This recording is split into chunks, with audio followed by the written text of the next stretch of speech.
బరువు ఈ కథ అంటే ఇప్పుడు ఆల్రెడీ సినిమా రెడీ అయిపోయింది. బట్ రెడీ అవ్వకముందు కథ ఫస్ట్ అనుకున్నప్పుడు వచ్చి నాకు నరేట్ చేసింది. ఈ జానర్‌లో చాలా సినిమాలొచ్చినాయి గానీ, అన్ని సినిమాలు చూసాను నేను చెప్తున్నాను. This particular script still felt very, very fresh. I know the script కాబట్టి చాలా కాన్ఫిడెంట్‌గా చెప్తున్నాను. This will be amazing theatrical experience and చాలా అన్‌ఎక్స్‌పెక్టెడ్ థింగ్స్ ఉన్నాయి ఈ స్క్రిప్ట్‌లో. చాలా ట్విస్ట్‌లు, టర్న్‌లు ఇయన్నీ అందరూ చెప్తారు. కానీ నిజంగా చాలా, చాలా స్ట్రాంగ్ ఇంపాక్ట్ ఉంటుంది ఈ సినిమా చూస్తే. త్వరలో ఎప్పుడు release date already fixed? 6th.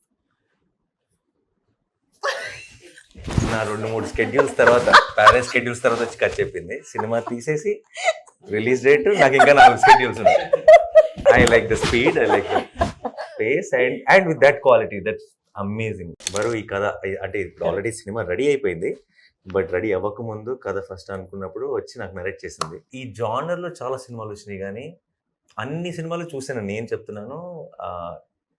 This particular script still felt very, very fresh. I know the script కాబట్టి చాలా కాన్ఫిడెంట్‌గా చెప్తున్నాను. This will be amazing theatrical experience and చాలా అన్‌ఎక్స్‌పెక్టెడ్ థింగ్స్ ఉన్నాయి ఈ స్క్రిప్ట్‌లో. చాలా ట్విస్ట్‌లు, టర్న్‌లు ఇయన్నీ అందరూ చెప్తారు. కానీ నిజంగా చాలా, చాలా స్ట్రాంగ్ ఇంపాక్ట్ ఉంటుంది ఈ సినిమా చూస్తే. త్వరలో ఎప్పుడు release date already fixed? 6th.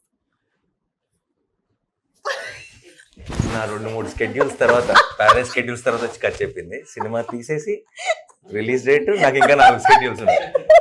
I like the speed, I like the face and with that quality that's amazing.